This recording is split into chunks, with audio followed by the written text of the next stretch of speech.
Hey guys, tonight we're diving into something that makes your worst pandemic experience look like a minor inconvenience. Picture this. You wake up not worried about running out of toilet paper, but in a medieval English village where half your neighbors are already dead from a disease that turns your lymph nodes into tennis balls and your skin black with gangrene. It's 3048, the Black Death is ripping through Europe like a medieval zombie apocalypse, and you're about to experience the most catastrophic pandemic in human history. But here's the thing. You probably wouldn't survive a single week. So before you get comfortable, take a moment to like the video and subscribe, but only if you genuinely enjoy what I do here. And let me know in the comments where you're tuning in from and what time it is for you. It's always fascinating to see who's joining us from around the world. Now, dim the lights. Maybe turn on that fan for some soft background hum. And let's ease into tonight's journey together, because we're about to experience a time when social distancing wasn't a concept. Antibiotics were 600 years away, and your life expectancy just dropped to hopefully next Tuesday. Congratulations, you've just woken up in Little Wickham, a village of about 300 souls in the English countryside.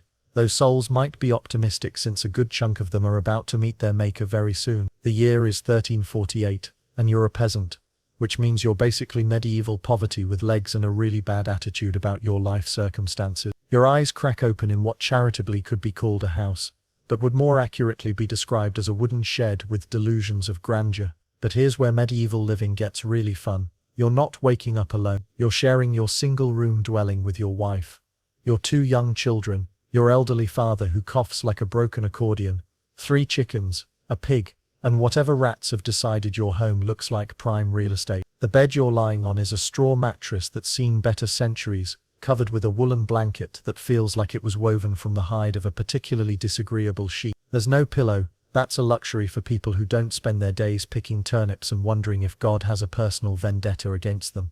Wait until you see what passes for morning hygiene in the 40s. There's no bathroom, no toothbrush, no deodorant, and definitely no concept that germs might be a thing worth worrying about. Your morning routine consists of rolling out of bed, saying a quick prayer that you're not dead yet, and hoping the strange smell coming from next door is just someone burning breakfast and not another neighbor succumbing to the pestilence. Your house has 1 room, 1 door, 1 window covered with oiled cloth, and approximately 0 privacy. The floor is packed earth covered with rushes that haven't been changed since your grandfather was young. The walls are wattle and daub, basically sticks held together with mud, dung and hoe. But here's what's really going to mess with your modern sensibilities.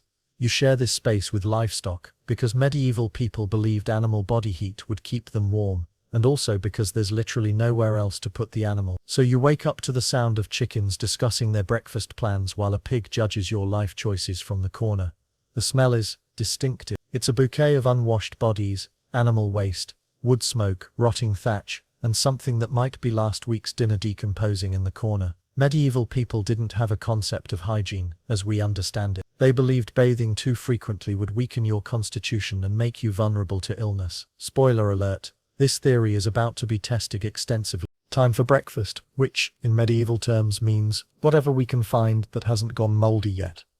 Your morning meal consists of bread made from barley and oats that has the texture of cardboard and the flavor of disappointment. If you're lucky, there might be some ale to wash it down, and yes, ale for breakfast was normal because the water was more likely to kill you than the alcohol. But here's where medieval nutrition gets really interesting. You're probably malnourished, vitamin deficient, and running on a diet that would make modern nutritionists weep. Your typical peasant meal includes bread, porridge made from whatever grains you could afford, and maybe some vegetables from your small garden plot if the rabbits haven't eaten them all. Meat is for special occasions, like when your lord decides he's feeling generous, or when one of your animals dies and you have to eat it quickly before it rots. Dairy comes from your cow if you're wealthy enough to own one, or from your neighbor's cow if you can convince them to share. Salt is expensive, sugar doesn't exist in your world, and spices are literally worth more than gold. And that's when you realize how precarious medieval life really is. You're always about 3 bad harvests away from starvation, 1 sick animal away from losing your protein source, and entirely dependent on weather patterns you can't predict or control. Most peasants lived in a constant state of low-level hunger, punctuated by periods of actual famine when people would eat tree bark, grass, and occasionally each other. Your breakfast conversation with your family revolves around the same topics as always: whether there will be enough food to last until the next harvest, which neighbors owe you favors, what the lord of the manor is demanding this week, and whether the strange sickness that's been spreading from village to village has reached your area yet. But here's what no one in your village understands. That strange sickness is about to fundamentally change everything about medieval life, and most of the people having breakfast with you this morning won't be alive for dinner next week. As you finish your cardboard bread and questionable ale, there's a commotion outside that makes your medieval day significantly more interesting than you'd prefer. Your neighbor, old William, is stumbling around his yard making sounds that suggest his morning is going considerably worse than yours. William has been feeling poorly for a few days, what he described as a bit of tiredness and some aches. But here's where things get medieval level scary. Those aches have now transformed into baseball-sized swellings in his armpits and groin that are turning black and oozing pus in ways that would make modern emergency room doctors run for the hills. The bubonic plague, what you and your neighbors call the pestilence or the great mortality, doesn't mess around with subtle symptoms. One day you're complaining about feeling tired, and 3 days later you're either dead or wishing you were. William is currently in the wishing he were dead phase, stumbling around his yard with fever so high he's hallucinating conversations with deceased relatives. Wait until you see how medieval medicine handles this situation. The village wise woman, who serves as your local medical expert, takes one look at William's condition and immediately diagnoses him with an imbalance of the 4 bodily humors. Her treatment plan involves bloodletting to release the bad humors, applying poultices made from ground unicorn horn, and prayers to Saint Sebastian, the patron saint of plague victims. None of this is going to work because medieval medicine is essentially advanced guesswork mixed with wishful thinking and a healthy dose of let's try everything and see what happens. The concept of germs won't be discovered for another 500 years, so your neighbors are convinced that the plague is caused by bad air, unfavorable alignment of the planets, or God's punishment for the village's collective sin. But here's the really terrifying part. While everyone's debating whether William's condition is caused by too much phlegm or insufficient prayer, the fleas carrying Yersinia pestis are already jumping from person to person, spreading the deadliest pandemic in human history at a rate that would make COVID-19 look like a mild seasonal cold. Your wife suggests maybe you should avoid William's house for a few days, which seems reasonable until you realize that several other neighbors are also starting to look peeved, and the family 3 houses down hasn't been seen for 2 days, and there's a smell coming from the miller's cottage that suggests his flour grinding days might be permanently finished. And that's when the horrible reality sets in. The plague isn't just affecting one neighbor, it's already spread throughout your entire village, and there's absolutely nothing anyone can do to stop it except pray, panic, and hope they're not next. Within 48 hours, your quaint medieval village has transformed into something that would make horror movie directors jealous. But here's where the Black Death shows just how efficient a medieval apocalypse can be. What started as one sick neighbor has become a village-wide catastrophe that's spreading faster than gossip at a church social. The symptoms are becoming impossible to ignore. People are developing fever, chills, vomiting, and diarrhea, which wouldn't be unusual in medieval times when food poisoning was a weekly occurrence. But then come the buboes. These aren't just swollen lymph nodes, they're grotesque, painful masses, the size of eggs or apples that appear in armpits, groins and necks, turning black and sometimes bursting open. Here's what makes the plague particularly terrifying in a medieval context. It comes in multiple forms that your neighbors don't understand are the same disease. Some people get the bubonic form with the characteristic swellings, others develop the pneumonic version that attacks the lungs and spreads through coughing. The unluckiest get septicemic plague, where the bacteria enters the bloodstream and turns the skin black, earning the disease its terrifying nickname. Your village's response to this crisis demonstrates everything that's wrong with medieval medical understanding. The local priest organizes prayer sessions where the entire remaining population crowds into the tiny church, which is exactly the worst thing they could do during an infectious disease outbreak. The village wise woman starts selling protective amulets made from crushed pearls and holy water. Someone suggests the plague is punishment for the village's failure to properly observe the Sabbath. But wait, it gets worse. Medieval people's understanding of contagion is basically bad air causes disease. So their protective measures include carrying flowers to ward off miasma, burning aromatic herbs to purify the air, and avoiding bathing because they believe water opens the pores and lets in disease. These are not effective strategies against the most deadly bacterial infection in human history. The social fabric of village life starts unraveling as people become too sick to work or too terrified to leave their homes. The harvest sits rotting in the fields because there aren't enough healthy people to bring it in. Animals wander unfed because their owners are dead or dying. Children cry for parents who can't care for them, and parents watch helplessly as their children succumb to an enemy they can't see or understand. And that's when you realize the true horror of the Black Death. It's not just killing people randomly, it's destroying the entire social and economic system that medieval life depends on, creating a cascade of failures that makes survival difficult even for those who don't catch the disease. As bodies pile up faster than your village can bury them, the medieval mind tries to make sense of a catastrophe that challenges everything people believe about God, justice, and the natural order. But here's where medieval religious thinking gets really tested. If God is all good and all-powerful, why is he allowing the most faithful Christians to die horrible deaths while some of the village sinners seem mysteriously unaffected? The local priest, Father Benedict, who's been giving the same boring sermons about moral behavior for the past 20 years, suddenly finds himself conducting multiple funeral masses per day, while trying to explain why God would unleash such suffering on his faithful servants. His theological explanations range from, "It's a test of faith," to "We must have sinned more than we realized," to "God's ways are mysterious and beyond human understanding." Wait until you see how creative medieval religious panic gets. Word spreads about groups of flagellants, religious fanatics who wander from town to town whipping themselves bloody in public displays of penance, believing that extreme self-punishment will convince God to end the plague. They show up in your village like a medieval horror show, stripped to the waist and beating themselves with spiked whips while singing hymns about death and redemption. The flagellants create even more problems because they claim that individual penance can stop the plague, which undermines the church's authority and spreads the disease as they move from community to community. But here's what's really wild about medieval crisis response. Instead of quarantine and medical treatment, people are trying to outsuffer each other in hopes of divine intervention. Some villagers become convinced that the plague is punishment for tolerating Jews in nearby towns, leading to horrific persecution of Jewish communities who are blamed for poisoning wells or practicing witchcraft. Others decide the plague is caused by astrological alignments, bad air from earthquakes, or the sins of distant kings and popes who have nothing to do with your small village. And that's when medieval superstition goes into overdrive. People start carrying protective amulets, reciting specific prayers they believe will grant immunity, and following elaborate rituals designed to ward off the pestilence. Some villagers refuse to speak to anyone who might be infected. Others abandon their families and flee to monasteries, believing holy ground will protect them. The most heartbreaking response comes from parents who abandon their sick children, convinced that the plague is so contagious that caring for family members is essentially suicide. But here's the tragic irony. While people are abandoning their loved ones to avoid contagion, they're crowding into churches for mass prayers, creating perfect conditions for spreading the very disease they're praying to escape. Your own faith is being tested as you watch good people suffer while trying to make sense of a God who seems to have turned his back on the world. Medieval religious education didn't prepare anyone for a catastrophe this comprehensive, and the standard explanations about divine will and ultimate justice ring hollow when you're stepping over corpses on your way to church.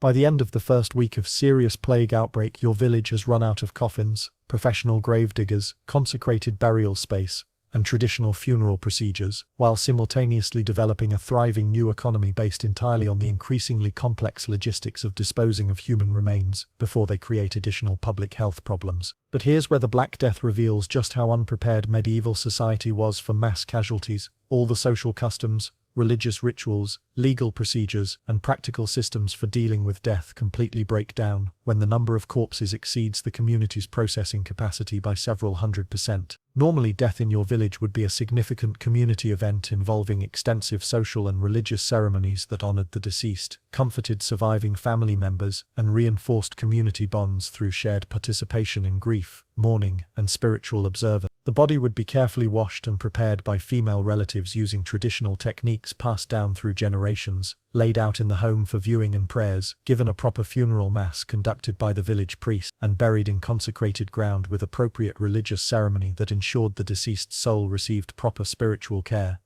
But when people are dying faster than you can count and dying people outnumber living people in some households, medieval death customs become impossible to maintain without completely overwhelming the survivors who are trying to care for their own families, while managing village-wide crisis that requires immediate practical responses rather than elaborate ceremonial observances. The village graveyard, which was designed to accommodate maybe 5 or 10 burials per year during normal times when people died of old age, accidents, or seasonal illnesses, fills up so quickly that Father Benedict starts conducting mass burial services for multiple bodies simultaneously, then abandoning individual ceremonies entirely in favor of group blessings for whoever died that day, and finally just burying bodies without formal religious services because there's no time for proper ritual observance when new corpses arrive faster than old ones can be processed. Then the consecrated cemetery space runs out entirely, forcing the community to bury plague victims in mass graves dug in unconsecrated ground outside the village boundaries, which creates theological problems about whether these people will receive proper spiritual care in the afterlife, but also practical problems about who's going to dig graves when most of the able-bodied adults are either dead or sick themselves. Here's what's really disturbing about medieval death management during plague outbreaks. Families start abandoning their dying relatives not from lack of love, but from sheer physical exhaustion, terror of infection, and practical inability to care for multiple sick people while also trying to dispose of the people who have already died, manage their own health and survive and maintain whatever normal life activities are still possible under pandemic conditions. When your husband, 2 children, elderly father and sister-in-law all become sick simultaneously, you literally cannot provide adequate care for everyone, especially when caring for plague victims might mean contracting the disease yourself and leaving your remaining healthy family members without any caregiver. So families start making horrible decisions about which sick relatives to care for and which ones to essentially abandon to whatever fate awaits people who don't receive nursing care during serious bacterial infection. The economic impact of mass death creates bizarre market conditions where some services become incredibly valuable while others become completely worthless.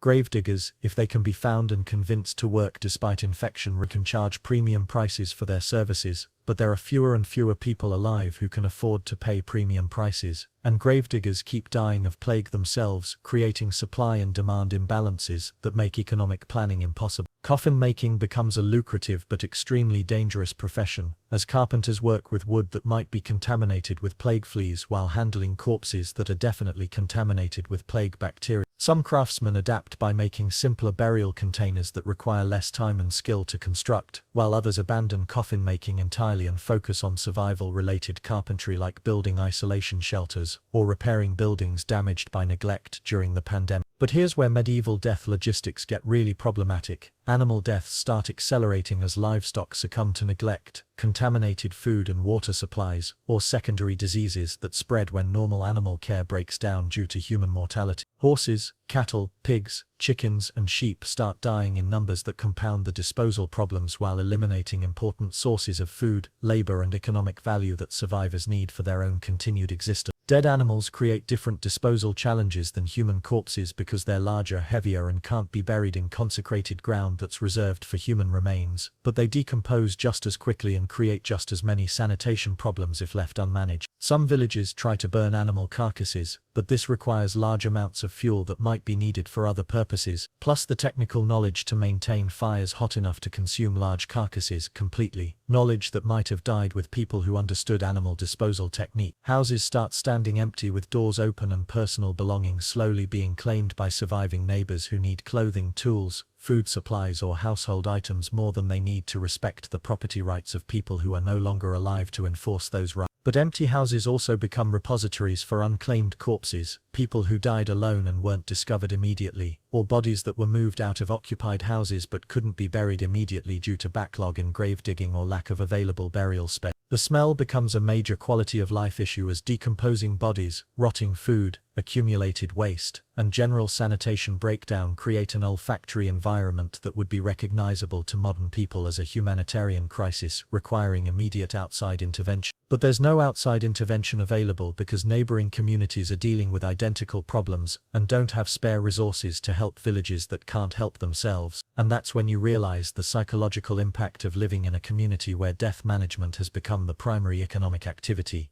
Survivors develop emotional numbness, practical attitudes toward human mortality, and social relationships that revolve around sharing the unpleasant but necessary work of disposing of people they once knew as friends, family members, and community partners. Children grow up helping with body disposal, learning to view human death as a normal part of daily life rather than a tragic exception, and developing psychological responses to mortality that will influence their entire approach to life, relationships, and community responsibility. Some children become remarkably resilient and practical about death, Others develop trauma responses that affect their ability to form normal social bonds or maintain optimistic attitudes about human existence. The village's social relationships start revolving around shared participation in death management rather than traditional activities like farming, crafts, religious observance, or community celebrations that previously brought people together for positive reasons. Survivors bond through shared experience of handling corpses, digging graves, and making practical decisions about disposal of community members rather than through shared enjoyment of festivals, markets, religious ceremonies, or other activities that celebrated life rather than managing death. But here's the most psychologically challenging aspect of living through medieval mass mortality. Survivors have to maintain hope, social cooperation, and commitment to rebuilding community life while spending most of their time and energy managing the deaths of people they care about, which creates emotional and psychological stress that medieval people had no resources or knowledge to address effectively. The result is communities of traumatized survivors who have become experts in death management but have lost most of their knowledge, skill, and social structures for maintaining normal life, creating long-term problems that extend far beyond the immediate medical crisis and affect community recovery for decades after the plague outbreak ends. As your village transforms into something resembling a medieval zombie apocalypse with significantly less Hollywood budget and considerably more realistic mortality rates, the idea of fleeing becomes increasingly attractive to survivors who retain enough optimism to believe that somewhere else might be safer than their current location. But here's where medieval mobility reveals its catastrophic limitations. Peasants in 1348 don't have cars, GPS systems, reliable maps, or any real knowledge of where they might go to escape a pandemic that's sweeping across the entire known world. Like the wrath of an extremely thorough and democratically murderous god, your legal status as a serf technically means you're bound to the land and need permission from your feudal lord to leave the village permanently, travel to distant locations, or establish residence in other communities.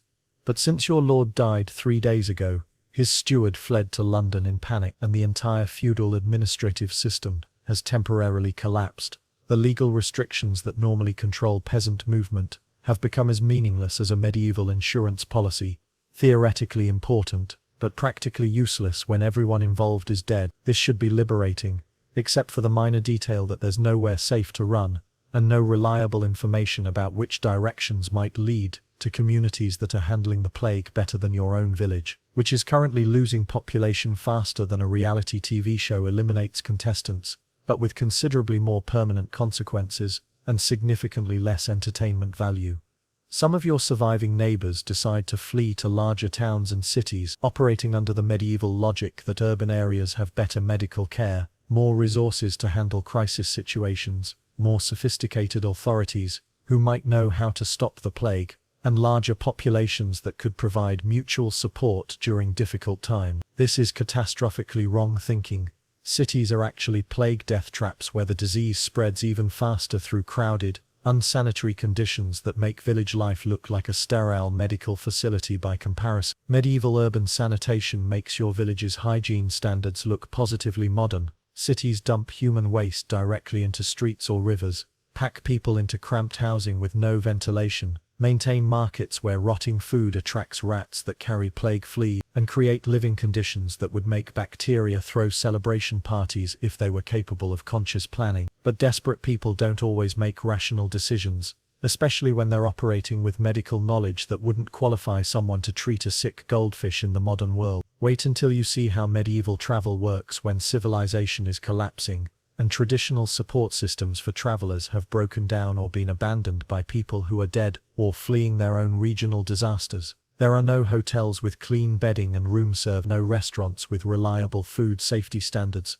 no road signs indicating distances or directions, and definitely no GPS systems to help lost travelers find their way to destinations they've never visited and might not actually exist in habitable form. Medieval travelers depend entirely on hospitality from monasteries that might be empty or full of plague victims, inns that might be closed or operated by people who don't want to risk infection from strangers, and private homes whose owners are either dead or understandably reluctant to let potentially infected travelers into their houses, where they might contaminate entire families.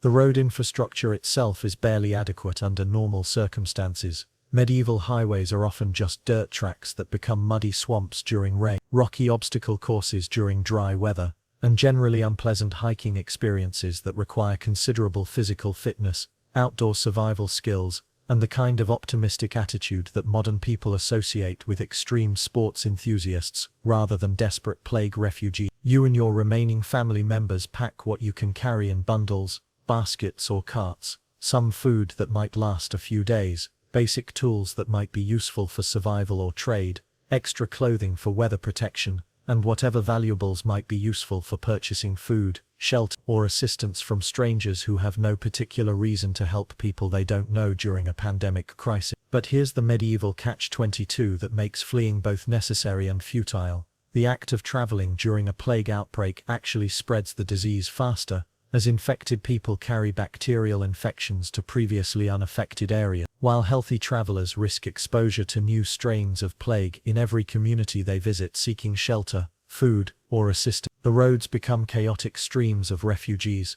merchants, pilgrims, and other travelers, some of whom are clearly already sick but desperately trying to reach relatives, religious sites, or communities they believe might provide better medical care or divine protection. You pass abandoned carts where entire families died during their escape attempts, leaving behind personal belongings, travel supplies, and occasionally small children who survived their parents but lack the resources or knowledge to continue traveling alone. Violence becomes a serious concern as traditional law enforcement has broken down in many areas. Desperate people resort to banditry or robbery to survive, and social bonds that normally prevent people from harming strangers weaken under the stress of pandemic survival. Some travelers carry weapons for protection, others form temporary groups for mutual defense, still others disguise their possessions, or travel at night to avoid potentially dangerous encounters with people who might view lone refugees as easy targets for theft or violence. And that's when you discover the cruel reality of medieval pandemic travel. Every village or town you approach treats strangers as potential plague carriers, who represent mortal danger to local communities that might have avoided infection so far. Some communities have posted armed guards to keep refugees out entirely, others demand that travelers wait outside town boundaries for several days to prove they're not infected before allowing entry, and still others require payment, labor, or other contributions before providing even temporary shelter or basic assistance. Even if you find temporary accommodation, you're carrying the very disease you're trying to escape in ways that medieval people don't understand and can't prevent. Medieval travelers don't know that plague fleas can live in clothing and bedding for weeks, that some people can be infectious before showing obvious symptoms, or that the rats and fleas traveling with human refugees can establish new infection cycles in previously healthy communities. Your escape attempt becomes part of the problem, rather than a solution, spreading plague across a wider geographic area while providing no real safety for your family and possibly contributing to the deaths of people in communities that might have remained healthy if they hadn't been exposed to infected travelers seeking shelter and assistance. After weeks of difficult travel, sleeping rough, eating spoiled or inadequate food, and being turned away from multiple communities, you might discover that the distant village you thought would be a safe haven has already been devastated by earlier waves of plague-carrying refugees making the same desperate journey you're attempting, often bringing the very disease they were trying to escape to communities that were previously healthy. The psychological impact of failed escape attempts compounds the trauma of plague survival by demonstrating the futility of trying to outrun a bacterial infection that travels faster than medieval people can walk, spreads through mechanisms they don't understand, and affects entire regions rather than isolated communities. Refugees who survive the journey often return to their home areas, if those areas still exist in habitable form, with the knowledge that there really is no escape from pandemic disease in a world without modern transportation, communication, medical knowledge, or public health infrastructure. And that's when medieval people learn the hard lesson that modern people understand intellectually, but medieval people had to discover through deadly experience. You can't run away from pandemic disease, especially when your escape attempts actually help spread the very infection you're trying to avoid, and when the social and economic systems that support travel and relocation have been disrupted by the same crisis you're fleeing. As the Black Death tears through the countryside, it doesn't just kill individuals, It systematically destroys the entire social and economic structure that medieval life depends on, revealing just how fragile the feudal system really was when stripped of the human relationships and traditional obligations that held it together for nearly 1,000 years. But here's where the plague becomes a historical game-changer. It's about to accidentally revolutionize European society in ways that will take centuries to fully unfold, dismantling social hierarchies that seemed as permanent as the landscape itself. The feudal system worked because it was based on a complex web of mutual obligations between lords and peasants that everyone understood, accepted, and had been born into without question. Lords provided military protection, legal authority, and access to land. Peasants provided agricultural labor, military service when needed, and various taxes and fees that supported the aristocratic lifestyle. This system functioned smoothly as long as everyone stayed in their assigned social positions, and the population remained relatively stable. But plague doesn't respect social boundaries or honor traditional agreements between the living and the dead. Your local lord, Sir Edmund the Mostly Absent, had normally spent his time hunting wild boar, fighting neighboring lords over boundary disputes that had been going on for generations, collecting taxes from peasants who had no choice but to pay them, and generally living a life of aristocratic leisure, supported by the agricultural surplus produced by people he rarely interacted with directly. But plague doesn't care about noble blood, aristocratic privilege, or divine right. Sir Edmund dies of the same bubonic plague that kills peasants, leaving behind a complex inheritance situation, confused legal obligations, and no clear authority structure to manage his estates or fulfill his feudal responsibility. Wait until you see how medieval economics handles massive labor shortages, when the fundamental assumptions about population and social stability prove catastrophically wrong. Normally peasants competed for the right to work land because there were more workers than available agricultural opportunities, giving lords enormous bargaining power and allowing them to extract maximum value from peasant labor, while providing minimal compensation and harsh working conditions. But when 60% of the workforce dies within a matter of months, surviving peasants suddenly have bargaining power that their grandparents never dreamed of possessing. Lords who used to command peasant labor through legal authority and social tradition now have to compete for workers by offering actual wages, better working conditions, reduced feudal obligation, and various incentives that would have been unthinkable under the old system where labor was abundant and peasant alternatives were non-existent. Villages that previously had 300 residents working marginal agricultural land are now populated by 50 survivors, sitting on resources, tools, livestock, and fertile ground that were designed to support 6 times as many people. But here's where medieval resource distribution gets really interesting. The survivors aren't necessarily the ones who know how to use all these resources effectively, and the legal framework for redistributing abandoned property wasn't designed to handle mass casualties that eliminate entire family lines within weeks. The village's traditional power structure, which was based on inherited authority, established social relationships, and recognized expertise in various essential skills, collapses when most of the people who held authority, maintained relationships, and possessed crucial knowledge die during the plague outbreak. Who's in charge when the lord is dead? His bailiff fled to London, the village reeves succumbed to plague, and the most experienced farmers are buried in mass graves. And that's when medieval social mobility becomes accidentally possible for people who would never have had opportunities under normal circumstances. Surviving peasants start moving into empty houses that belonged to higher status families, claiming ownership of livestock and tools that were previously beyond their social reach, and making decisions about land use and resource allocation that would have been made by lords or their representatives under the traditional system. Some survivors discover that they can demand higher wages, better working conditions, or reduced feudal obligations, because lords desperately need workers more than workers need any particular lord. The psychological hold that the feudal system had on people's imaginations begins to weaken when peasants see that they have alternatives, choices, and negotiating power that their ancestors never possessed. The church, which owned massive amounts of land throughout medieval Europe and wielded enormous political influence through its control of religious doctrine and moral authority, also gets devastated by the plague in ways that undermine its temporal power and spiritual credibility. Monastery populations collapse as monks die from diseases they contract while caring for plague victims, demonstrating that religious devotion provides no special protection against bacterial infection. Entire religious communities disappear, leaving their property, wealth, and social functions with no clear owners or operators. But here's where the plague's impact on religious authority gets really significant. When monks die at the same rate as sinners, when prayers prove ineffective against disease, and when religious explanations for suffering fail to provide comfort or practical guidance, people begin questioning the entire system of religious authority that justified feudal social relationships. But here's the most revolutionary aspect of the Black Death's impact on feudalism.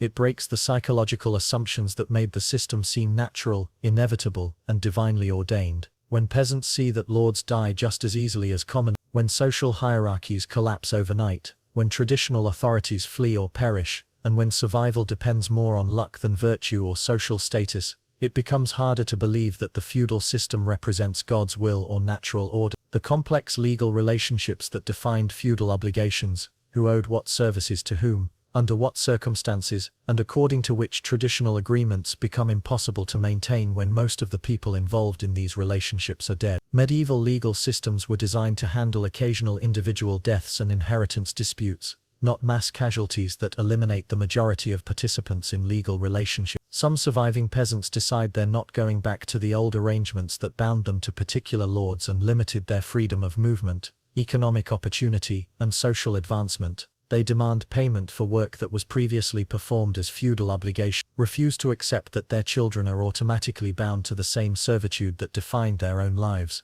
and begin moving to different villages where they can negotiate better conditions or claim abandoned resources. The foundations of medieval European society are being accidentally revolutionized by a bacterial infection that doesn't care about noble birth, religious devotion, feudal obligations, or the complex legal and social relationships that had maintained stability and hierarchy for centuries. The plague is inadvertently creating the social and economic conditions that will eventually lead to the end of serfdom, the development of wage labor, the growth of individual rights, and the political changes that produce more egalitarian forms of social organization. Lords who survive the plague find themselves managing estates with a fraction of their former workforce, trying to maintain aristocratic lifestyles without adequate agricultural production, and competing with other lords for peasant labor that has become scarce and valuable. Some lords adapt by offering better conditions and more equitable arrangements. Others try to maintain the old system through increased coercion and legal pressure, but the underlying economic reality has changed in ways that make traditional feudalism increasingly difficult to sustain. And that's when you realize the plague's most profound historical impact.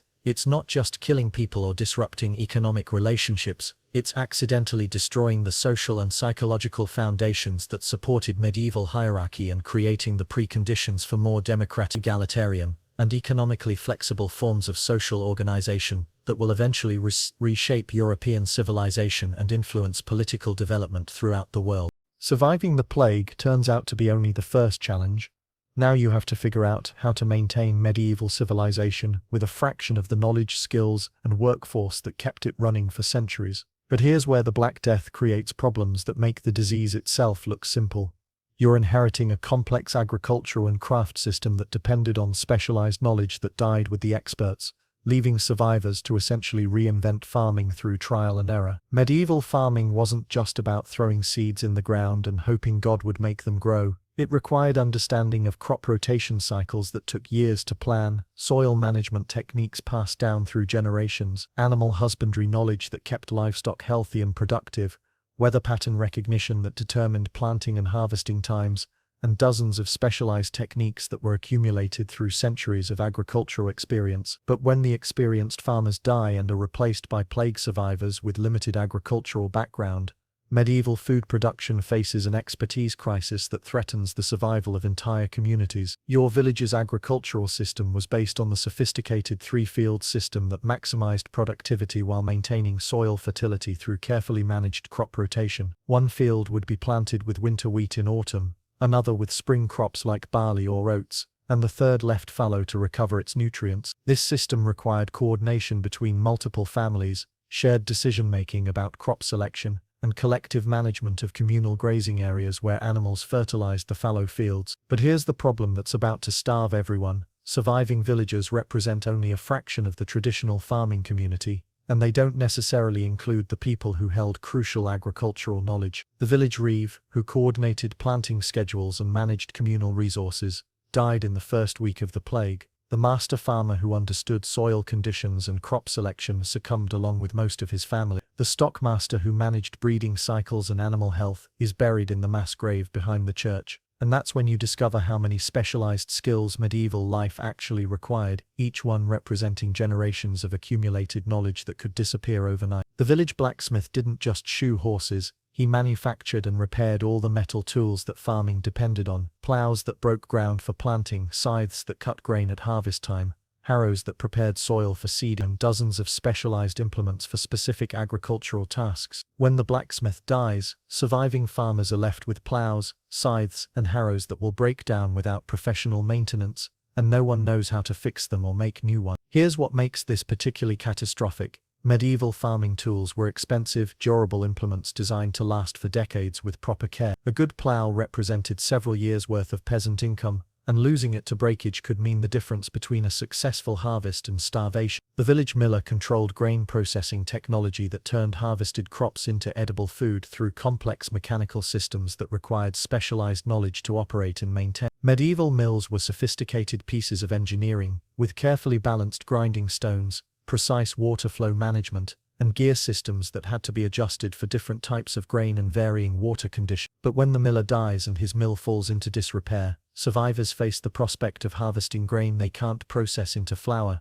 leaving them with piles of wheat and barley that are nutritionally useless without proper grinding. Some desperate survivors try to process grain by hand using stones, but this produces coarse, gritty flour that's difficult to digest and doesn't rise properly when baked into bread. Livestock management becomes equally problematic when traditional knowledge disappears with plague victims. Medieval peasants understood animal breeding cycles that ensured continuous production of offspring, seasonal feeding requirements that kept animals healthy through winter and summer, veterinary care that prevented and treated common diseases, and grazing management that maintained pasture quality while providing adequate nutrition. But plague survivors might inherit cattle, sheep and pigs without understanding how to maintain animal health or productivity. They don't know which animals should be bred, when breeding should occur, how to recognize signs of illness, or what to do when animals stop producing milk, eggs or offspring. Some survivors watch valuable livestock die from preventable diseases or malnutrition simply because they lack the knowledge to provide proper care. Here's where the agricultural expertise crisis gets really desperate.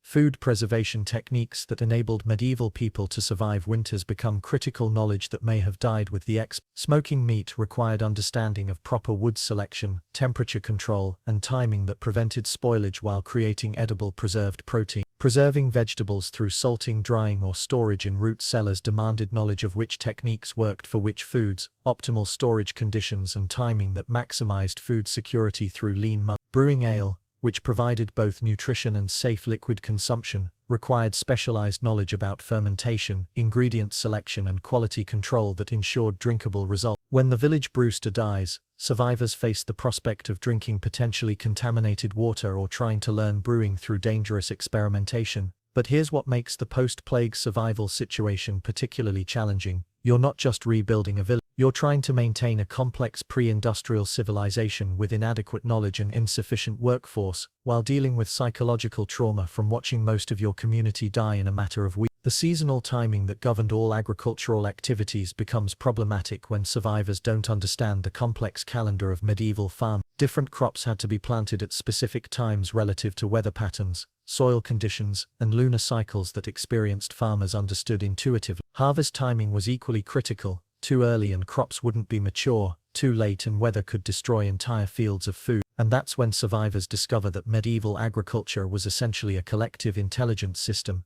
Individual farmers specialized in different aspects of food production, and the community's agricultural success depended on coordination between people with complementary skills and knowledge. When most of these specialists die, the remaining survivors have to somehow acquire and integrate all of this specialized knowledge while also performing the physical labor of farming. Some plague survivors attempt to learn agricultural techniques by observing neighboring communities, but this assumes that other villages have retained their agricultural expertise and are willing to share knowledge with potentially plague-carrying strangers. Many communities become suspicious and hostile toward outsiders, viewing refugees and visitors as potential disease carriers rather than sources of valuable knowledge. The result is agricultural experimentation that produces both innovations and disaster. Some survivors discover simplified farming techniques that work with smaller populations, while others make mistakes that result in crop failures, animal deaths, and food shortages that compound the challenges of post-plague survival. Medieval agriculture had developed over centuries to maximize productivity and minimize risk,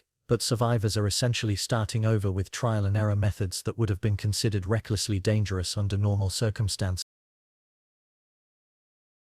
The Black Death exposes just how completely unprepared medieval medicine is for dealing with actual diseases, as opposed to theoretical humoral imbalances and theological explanations for illness that sound impressive in university lectures, but prove catastrophically useless when faced with the deadliest pandemic in human history. But here's where medieval medical philosophy gets stress-tested by Yersinia pestis, and fails so spectacularly that it makes modern medical mistakes look like minor oversights in an otherwise competent system. Medieval medicine is built on the ancient Achaean theory of four bodily humours: blood, phlegm, yellow bile, and black bile, that must be kept in perfect balance for health and harmony. According to this system, illness occurs when these humours become imbalanced due to poor diet, bad air, excessive emotion, or sinful behaviour, and treatment involves restoring harmony through bloodletting, purging, dietary changes, prayer, and various herbal remedies that are supposed to correct humoral imbalances. This system might work tolerably well for minor ailments that resolve on their own anyway, but it's catastrophically useless against bubonic plague, which is caused by bacterial infection rather than humoral imbalance and requires treatments that medieval medicine not only doesn't have, actively opposes based on theoretical principles that have nothing to do with bacterial disease. Your village's medical expert is Agnes, the wise woman, who learned her craft from her grandmother, and has successfully treated everything from broken bones to difficult childbirths, using a combination of herbal remedies, practical nursing care, and folk wisdom accumulated over generations of treating common medical problems. Her pharmacy consists of herbal remedies that actually do have some medical value: willow bark for pain relief, digitalis for heart problems, various antibacterial plants for wound care, and pain-relieving substances that can provide genuine comfort to suffering patients. But here's where medieval medicine hits its absolute limits. Agnes has nothing in her traditional repertoire that can touch Yersinia pestis, and the theoretical framework she's been trained in actually leads her to treatments that make plague victims worse rather than better. The standard medieval treatment for plague involves bloodletting to release corrupted humours, which actually makes patients weaker and more likely to die by reducing their blood volume and compromising their immune systems at the exact moment when they need maximum strength to fight bacterial infection. But medieval medical theory insists that fever and illness are caused by excess blood, so doctors and wise women conscientiously bleed patients who are already fighting for their lives. Medieval doctors recommend avoiding bathing during illness because they believe water opens the pores and allows disease to enter the body, which increases the likelihood of secondary infections and prevents patients from maintaining the cleanliness that might help them recover. They prescribe expensive theriac, a mixture of dozens of ingredients including snake meat, powdered gemstones, and various exotic substances, that has no medical value whatsoever, but costs a fortune and gives desperate families the illusion that they're doing something helpful. Wait until you see how medieval medical theory handles the plague's distinctive symptoms: the bubo, swollen, painful lymph nodes that are the characteristic sign of bubonic plague, are interpreted as evidence that the body is successfully expelling corrupt humours through the skin. Rather than treating these as signs of serious bacterial infection, doctors recommend encouraging their development by applying heat, poultices, and various substances designed to draw out the supposedly corrupted material. Fever, which is actually the body's natural defense mechanism against infection, is seen as evidence that corrupted humours are cooking inside the patient and need to be expelled through sweat. So patients are wrapped in heavy blankets and kept in overheated rooms that increase dehydration, exhaustion, and complications, while preventing the natural cooling that might help them survive high temperatures. Some medieval doctors recommend treatments that are not just useless but actively harmful: mercury applications for their supposed purifying properties, which cause mercury poisoning on top of plague symptoms; arsenic consumption as a general tonic, which adds heavy metal poisoning to bacterial infection; and various toxic plants like hemlock or belladonna that cause additional poisoning and organ damage in patients who are already fighting for their lives. The cure is literally worse than the disease, which is saying something when the disease kills 60% of its victims. Medieval medical theory leads practitioners to weaken patients when they need strength, poison them when they need healing, dehydrate them when they need fluids, and isolate them when they need care and comfort. But here's what's really tragic about medieval medicine during the plague. Some treatments that might actually have helped are actively avoided because they contradict established medical theory. Cool baths that could help manage fever are forbidden because doctors believe water facilitates disease transmission.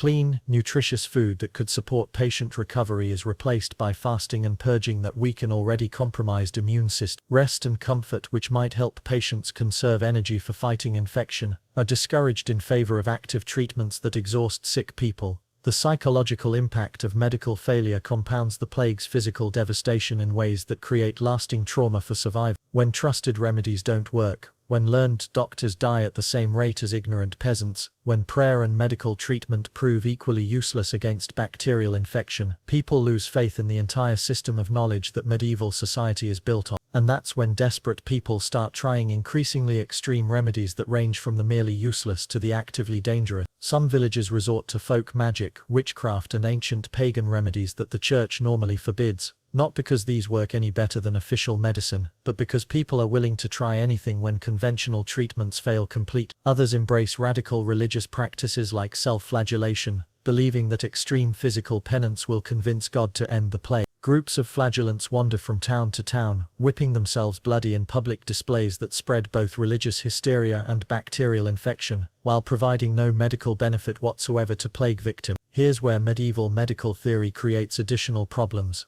The failure of established treatments leads some people to conclude that the plague is supernatural in origin and therefore can't be treated through natural means. This theological interpretation discourages people from trying practical measures that might actually help, like isolation of sick patients, cleanup of unsanitary conditions, or basic nursing care that could improve survival rate. A few communities abandon medical treatment entirely and focus exclusively on prayer, fasting, and preparation for death, which eliminates even the minor benefits that practical nursing care might provide. The result is medical nihilism that increases mortality rates beyond what the bacterial infection alone would cause. Medieval medicine's failure against the Black Death doesn't just kill individuals, it undermines confidence in authority, traditional knowledge, and the entire intellectual framework that medieval people used to understand their world, creating cultural and psychological trauma that influences European development for centuries by destroying faith in ancient learning and encouraging new approaches to understanding disease, human anatomy, and medical treatment.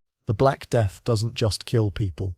It completely breaks the medieval economy in ways that create opportunities, disasters, and social changes that no one could have predicted, essentially conducting the world's most extreme experiment in labor economics, by removing half the workforce overnight, and forcing survivors to navigate an economic landscape that operates according to completely different rules than anything their ancestors experienced. But here's where massive population death creates the world's first major labor shortage. Suddenly, surviving peasants have economic power that their great-grandparents never dreamed of possessing, while medieval society struggles to maintain complex economic systems with a fraction of the human resources they were designed to require. Before the plague, your village operated on a subsistence economy where peasants produced just enough food to survive while giving most of their surplus to feudal lords as rent, taxes, and labor obligations that maintained the social hierarchy. Money barely existed in daily peasant life. Most transactions involved bartering goods and services, with complex systems of mutual obligation that stretched over years and involved entire extended families in networks of reciprocal assistance and shared responsibility. But when half the workforce dies, the basic economics of medieval life get turned completely upside down in ways that challenge fundamental assumptions about property, labor, social relationships, and the distribution of resources that had remained stable for centuries. Labor becomes scarce enough that surviving peasants can demand actual wages for work that was previously performed as feudal obligation, creating the beginning of a market economy where human effort has monetary value rather than being simply assumed as part of social duty. Lords who previously commanded peasant labor through legal authority and traditional relationships now have to compete for workers by offering money, better working conditions, or reduced obligations that make their estates more attractive to potential laborers. This is accidentally revolutionary. It's the beginning of wage labor, market competition for workers, and economic relationships based on negotiated agreements rather than inherited social status, creating the foundation for economic developments that will eventually lead to capitalism and modern labor markets. The village's traditional economic relationships, which were based on personal connections and traditional obligations that stretched back generations,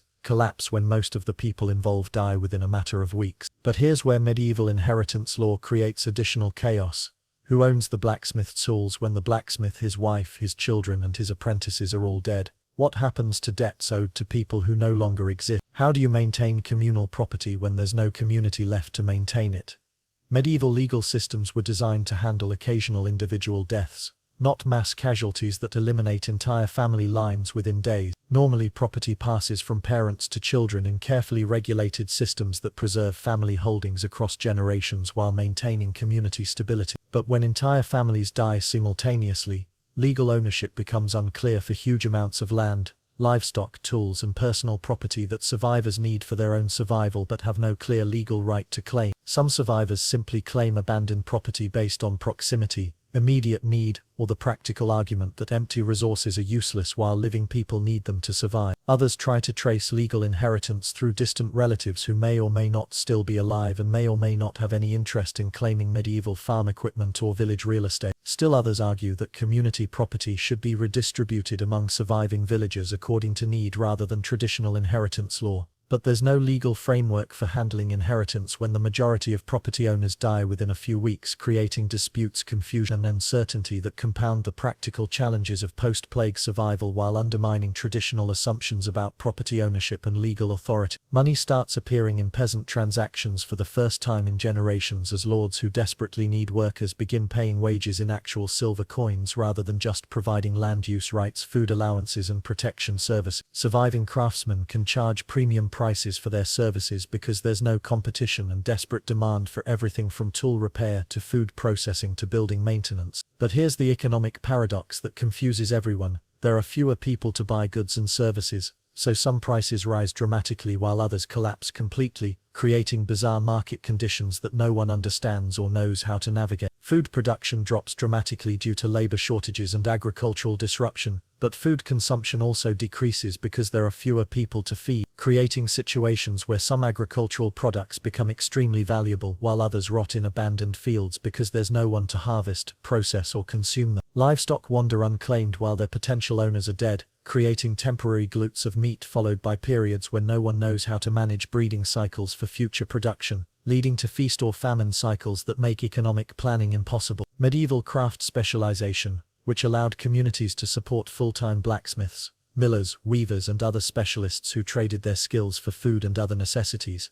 becomes impossible when population drops below the threshold needed to support professional craftsmen. This forces survivors to become generalists who try to learn multiple skills rather than specializing in single crafts, reducing overall efficiency and quality while increasing the time and effort required to produce basic necessity. Trade networks that connected villages to regional markets break down when merchants, transporters, and market operators die, leaving survivors isolated from broader economic systems that previously provided access to goods and services that couldn't be produced locally. Salt, iron, specialized tools, luxury items, and even basic necessities like grinding stones or cloth become unavailable when regional trade systems collapse, forcing communities to become more self-sufficient while lacking the knowledge and resources needed for complete economic independence. And that's when medieval people discover that economic systems can collapse faster than plagues. The complex networks of mutual dependence that enabled medieval communities to survive and prosper were more fragile than anyone realized, and losing key participants could cause entire economic structures to fail even when physical resources remained abundant. The breakdown of economic systems creates both opportunities and disasters for plague survivors that demonstrate how closely survival depends on social cooperation and shared knowledge. Some people become relatively wealthy by claiming abandoned resources and charging premium prices for scarce services, but they're wealthy in a collapsing economy where money and property have uncertain value and no one knows what the future will bring, or whether current advantages will persist long enough to matter.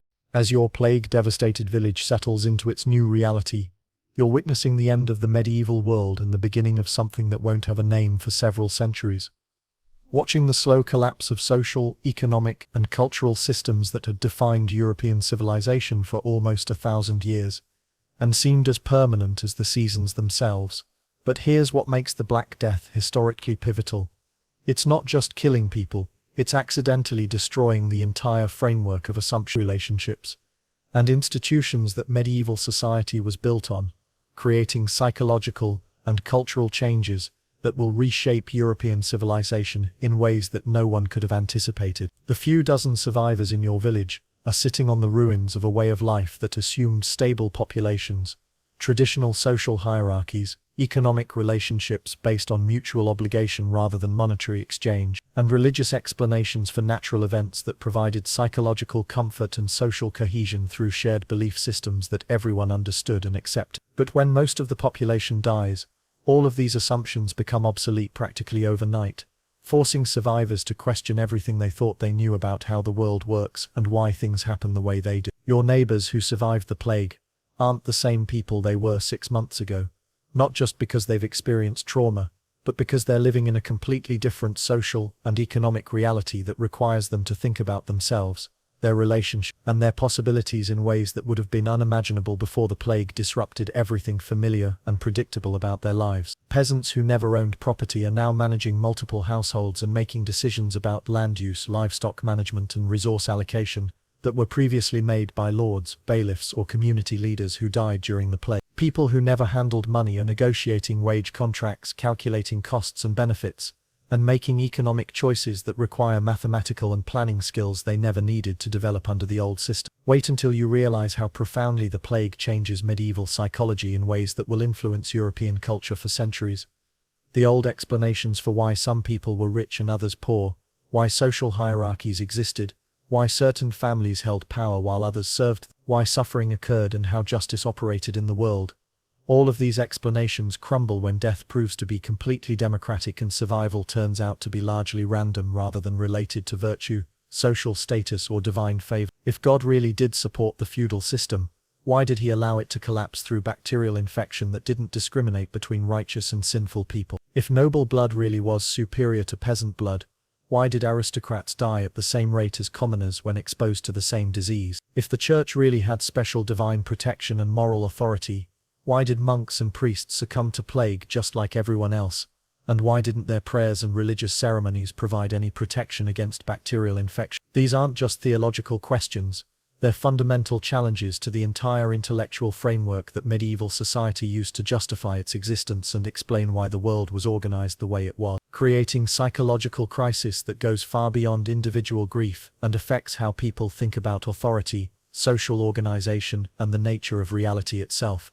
The village church, which once served a congregation of 300 people gathered together in shared religious observance that reinforced community bonds and collective identity, now holds services for maybe 40 survivors who sit scattered among empty pews that remind everyone of the community they've lost, and raise uncomfortable questions about divine justice, religious authority, and the efficacy of traditional spiritual practices. Father Benedict, if he survived, delivers sermons to people who have watched their faith get tested in ways that medieval theology wasn't designed to handle. People who prayed desperately for divine intervention that never came, who followed religious prescriptions that provided no protection, who watched good people suffer while evil people sometimes survived, and who now struggle to maintain belief in providential care and ultimate justice when their lived experience suggests that the world operates according to random chance rather than divine plan. But here's where the psychological transformation gets really profound. Surviving the Black Death creates a generation of people who understand viscerally that the world can change completely and catastrophically without warning, that traditional authorities can fail completely, that established knowledge can prove utterly useless, and that individual survival depends more on luck and adaptability than on virtue or social position. This knowledge will influence European culture for centuries, creating art, literature, and philosophy that reflects humanity's fragility and the randomness of fate, while encouraging innovation, experimentation, and questioning of traditional authorities that had previously been accepted without challenge. The psychological foundation is being laid for the Renaissance, the Reformation, and the scientific revolution through trauma and disillusionment that accidentally liberates European thinking from medieval constraints. Your children, if they survive, are growing up in a world that's fundamentally different from the one you knew as a child, not just in terms of population and economic opportunities, but in terms of basic assumptions about how life works and what's possible for individuals to achieve through their own effort. They're inheriting property and opportunities that would have been impossible under the old system,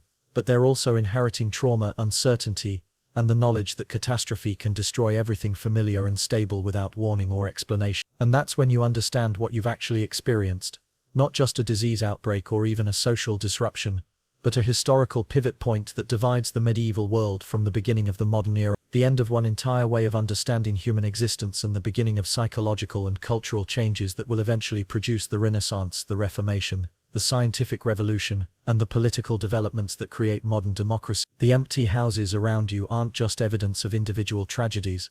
They're monuments to a way of life that died along with their former inhabitants, symbols of medieval feudalism's assumptions about social stability and divine order, that have been accidentally overthrown by bacteria that couldn't care less about human social arrangements or religious beliefs. Medieval Europe is ending not through gradual cultural evolution or political revolution, but through catastrophic biological disruption that forces immediate and permanent change in ways that will reshape European civilization for centuries and create the psychological and cultural foundation for developments that medieval people couldn't have imagined and wouldn't have wanted if they could have foreseen them. 6 months after the plague's peak, you're learning what it means to be a survivor in a world that's been fundamentally broken and then partially rebuilt by people who are making it up as they go along, essentially conducting a massive experiment in maintaining civilization with insufficient resources, inadequate knowledge, and no clear guidance about how to proceed. But here's where post-apocalyptic medieval life gets really challenging. You have to maintain complex pre-industrial systems with a fraction of the knowledge, resources, and social cooperation that the original system required, while dealing with psychological trauma that affects every aspect of daily life and decision-making. Your daily routine now involves managing multiple properties that you've inherited, claimed, or been assigned through informal agreements with other survivors who needed someone to take responsibility for abandoned resources. You wake up in what used to be the miller's house because it's larger and better built than your original peasant cottage, but you still don't know how to operate the mill machinery. So the village's grain processing capability remains broken despite having all the necessary equipment sitting unused. The economic opportunities are unprecedented for someone of peasant background, creating possibilities that your grandfather could never have imagined, but also responsibilities that you have no training or preparation for managing effectively. You now own livestock that represents more wealth than your family accumulated over generations, tools that embody decades of skilled craftsmanship and accumulated investment, and land that provides agricultural independence that would have seemed impossible under the old feudal system where peasants were bound to particular lords and had no hope of owning productive property. But managing all these resources requires skills and knowledge that you're having to learn through expensive trial and error, while dealing with the constant stress of knowing that mistakes could mean the difference between survival and starvation for your family and the other survivors who depend on your decision. Medieval resource management was a collective enterprise that distributed specialized knowledge among multiple people who coordinated their efforts through traditional relationships and shared decision-making processes that evolved over centuries. Food production has become a community-wide improvisation as survivors try to maintain agricultural systems designed for much larger populations with much more specialized knowledge and coordinated labor. The three-field crop rotation that maximized medieval farming efficiency required coordination among dozens of families who understood their roles in a complex system of shared labor, communal decision-making, and collective resource management. But your village now has only a handful of active farmers who are essentially experimenting with simplified farming methods that may or may not provide adequate nutrition for the reduced population, while trying to maintain enough agricultural diversity to ensure food security through seasonal variations and weather-related challenges that could destroy single crops or entire harvests. But here's what makes post-plague village life psychologically difficult. Everywhere you look, you see evidence of the community that no longer exists, and the life that was destroyed by bacterial infection that didn't care about human hopes, dreams, relationships, or cultural achievement. Empty houses with personal belongings still in place remind you daily of specific families who died. Gardens growing wild because no one tends them represent lost agricultural knowledge and broken cultivation systems. Tools lying unused because the people who knew how to use them are dead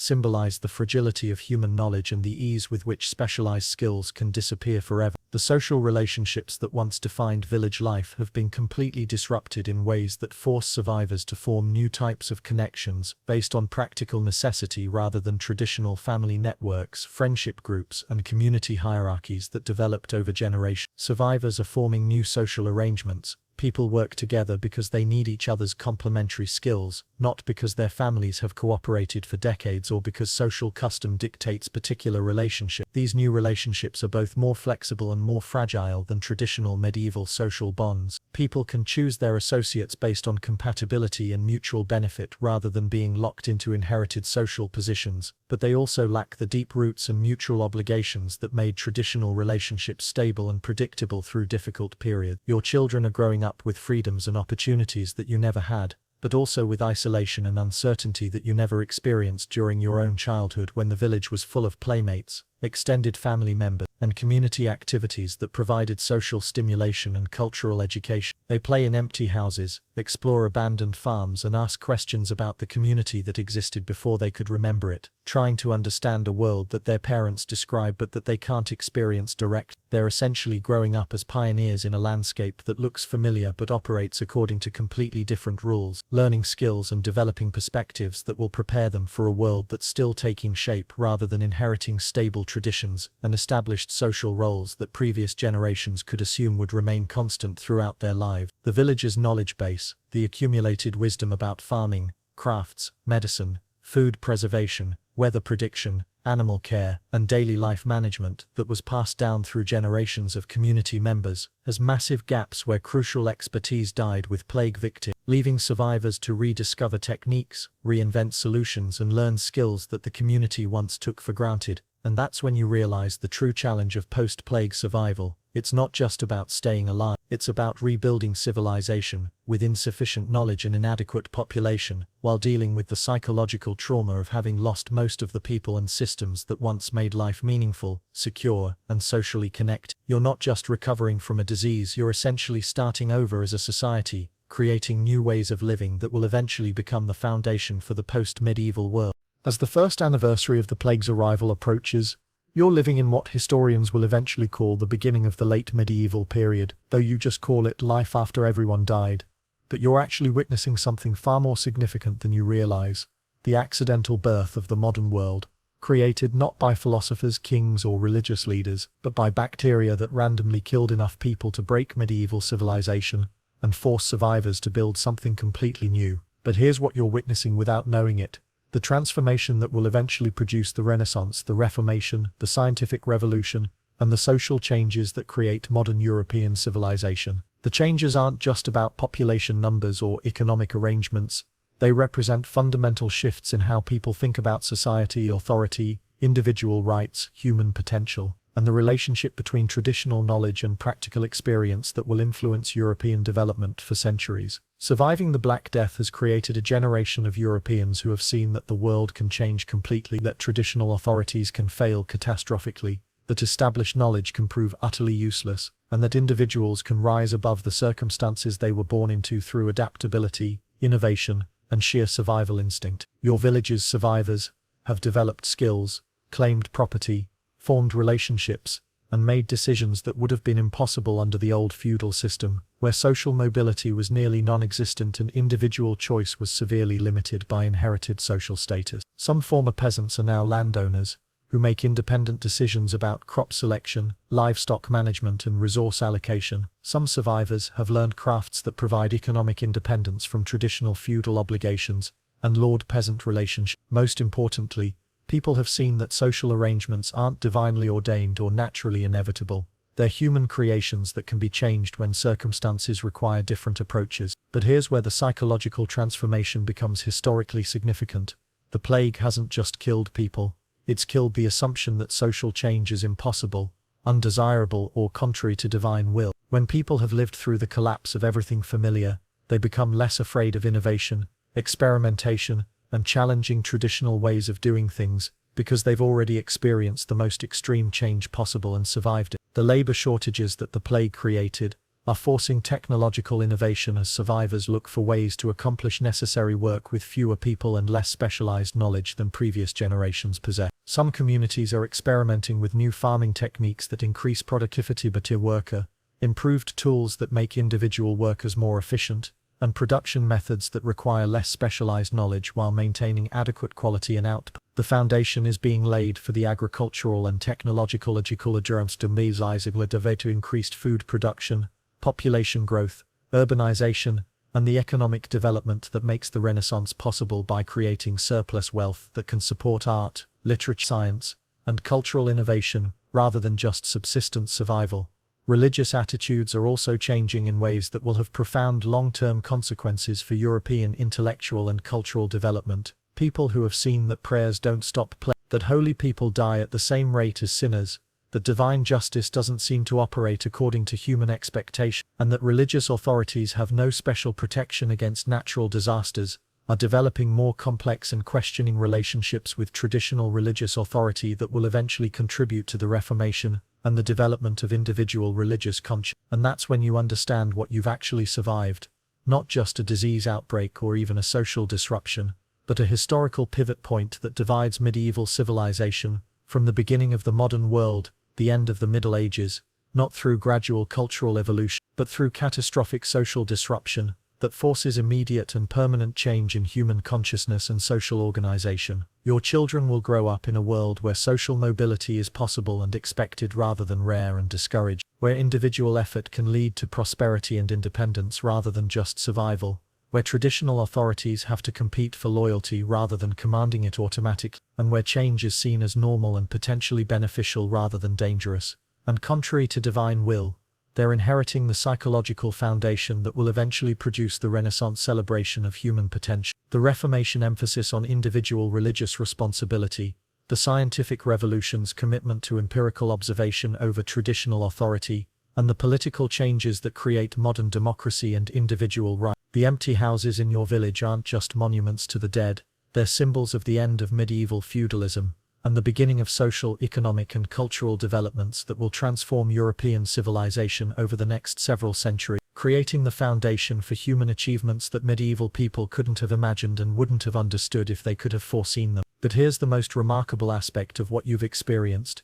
Humanity's most devastating pandemic accidentally created the conditions for unprecedented human flourishing by breaking systems that had limited human potential for almost 1,000 years, proving that sometimes civilization has to be destroyed before it can be improved, and that the most significant historical changes often result from accidental circumstances rather than intentional human planning. The plague forced rapid social evolution that normally would have taken centuries to develop gradually, compressed massive cultural changes into a few traumatic years, and created psychological transformations that liberated European thinking from medieval constraints that had seemed permanent and unchangeable. Your survival represents more than individual resilience, it represents humanity's capacity to adapt, innovate, and create new possibilities even under the most catastrophic circumstances, demonstrating that human creativity and determination can transform even the worst disasters into opportunities for development and growth. The economic changes that began with labor shortages are evolving into market relationships, wage labor, and individual economic opportunity that will eventually create the wealth and social mobility necessary for cultural renaissance. The religious questioning that began with unanswered prayers is developing into intellectual independence and critical thinking that will eventually challenge all forms of traditional authority. The social disruption that began with mass death is becoming the foundation for new forms of community organization based on choice rather than inheritance. As you settle in for sleep in your plague survivor village, surrounded by the ghosts of medieval civilization and the birth pains of the modern world, you've lived through one of history's most pivotal moments, the end of one age and the beginning of another, caused not by human intention but by microscopic bacteria that changed the course of human development forever, by accidentally destroying the social and psychological constraints that had limited human potential for centuries. Your experience represents the bridge between the medieval world of limited possibilities and the modern world of individual opportunity, between societies based on inherited status and societies based on personal achievement, between cultures that discourage change and cultures that embrace innovation as normal and beneficial. You've survived not just the Black Death but the birth of the modern world, and your children will inherit possibilities that their medieval ancestors couldn't have dreamed of. Built on the foundation of catastrophic change that paradoxically created unprecedented opportunities for human flourishing and cultural achievement, the plague may have ended, but the transformation it began will continue for centuries, gradually reshaping every aspect of European civilization until the world of feudalism, limited social mobility, and unquestioned traditional authority becomes as extinct as the medieval population that died during the greatest pandemic in human history. And that's the ultimate legacy of your survival. Not just that you lived through the Black Death, but that you helped create the psychological and social foundation for the Renaissance, the Reformation, the scientific revolution, and the development of modern European civilization that continues to influence human development around the world today. Hey, are you still there? Did you make it through the medieval apocalypse without catching anything worse than a mild case of existential dread?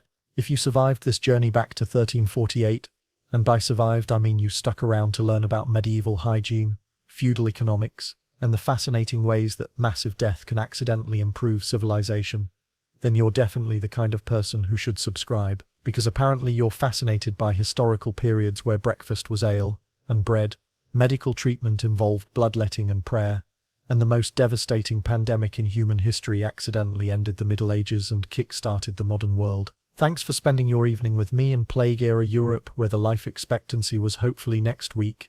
Social mobility required surviving mass death, and the best medical advice was try not to die, but if you do, at least die with proper Christian humility. Now, get some sleep, and try not to dream about bubonic swellings and village-wide catastrophes.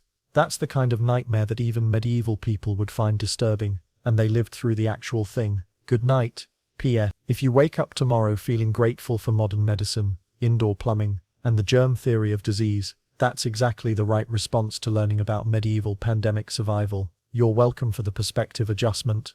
The end.